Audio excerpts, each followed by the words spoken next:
Right, Roadie. House is the one next to that one through the alleyway.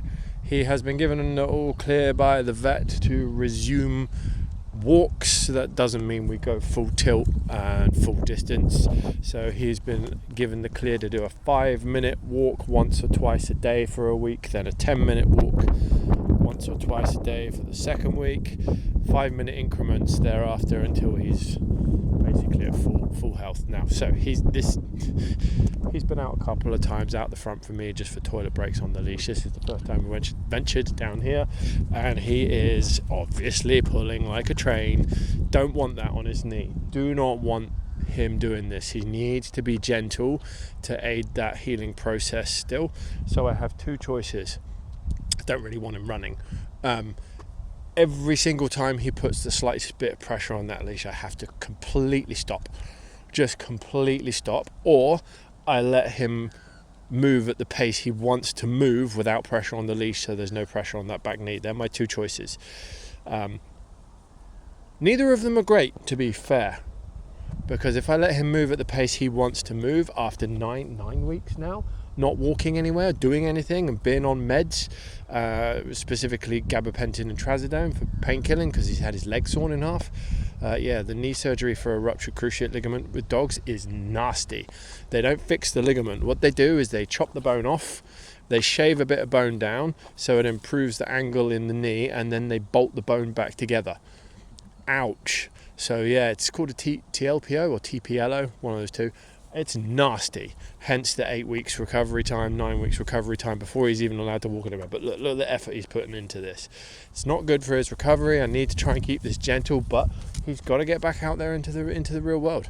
He's got to come out and do stuff. We've got to get back walking, but every little bit of muscular pressure he's putting into this joint like this is not good for his knee.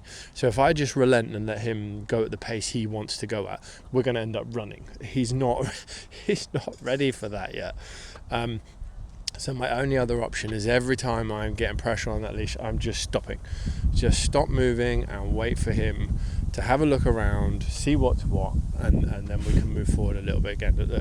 He's just so impatient, but I get it. This is normal. He's a young lad. He's only I get this wrong. I think he's around 5. He's either 6 months older or 6 months younger than my dog. Can't remember. So he's in the prime of his life, really. He's like a 30-year-old man or a 30-year-old woman who is at the peak of where your fitness versus your strength crosses over before your fitness starts to diminish but your strength still increases. And he's been locked up for 8 and a bit weeks. Of course he wants to run around like a freaking lunatic and like a small child in a sweet shop. Of course he does. And he's a unit. I mean, he's 33 kilos, 33 point something. But he's a muscular unit. He's strong, and doing that digging's probably no good for his leg either. But kind of got to just bug in my ear. Hang on, excuse me. Fly just flew in my ear. Got to try and get him back into some normalcy, and that means allowing him out in the world. And he's not going to calm down until this becomes normal again. It just won't happen. It just won't happen. So it is what it is. 5 minutes. I've been yakking for 3, so that's time to turn around and go home already and go back down there. Not that he'll want to, but yeah, that's it. We've got to broach this slowly. Otherwise, we can go back to square one, and we really, really don't want that. He doesn't want to go home. Unfortunately, he gets no choice. We're still on a vet protocol here to fix him up from a very serious surgery, and I don't think that should be underplayed.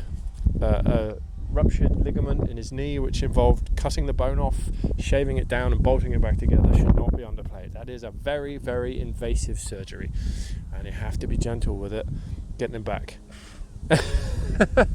Anyway, he doesn't want to go home. Standing still is fine. I don't really have a problem with that. Until I see someone or something coming, it's going to be a problem. But I'm not going to film all of that because we could be standing here for 3 or 4 minutes. Again, I'm not going to do anything. I'm not going to pull him along or drag him or upset him. I'm just going to wait for him to choose to come with me in the direction I'm going. See, the leash is actually loose. I did spot coming from that way someone with a dog. That's going to be way too much excitement for him here at this particular juncture in his recovery. Don't know what he's got eyes on. So I'm not going to allow that. We will be gone. I'm not going to let that guy get close to the dog. They're about 300 meters away at the moment, so we've got time. But the answer is just no. You're not ready for that yet here. This is not a time to start working behaviors. This is a time to still be protecting your physicality, getting you healed, and doing some gentle exercise. We're not throwing you in the deep end. Anyway, I can hear voices. Don't know who's coming. This will be boring. I'm not doing anything till he comes with me. Anyway, I'll stop filming, and if it gets interesting, I'll pull it out again.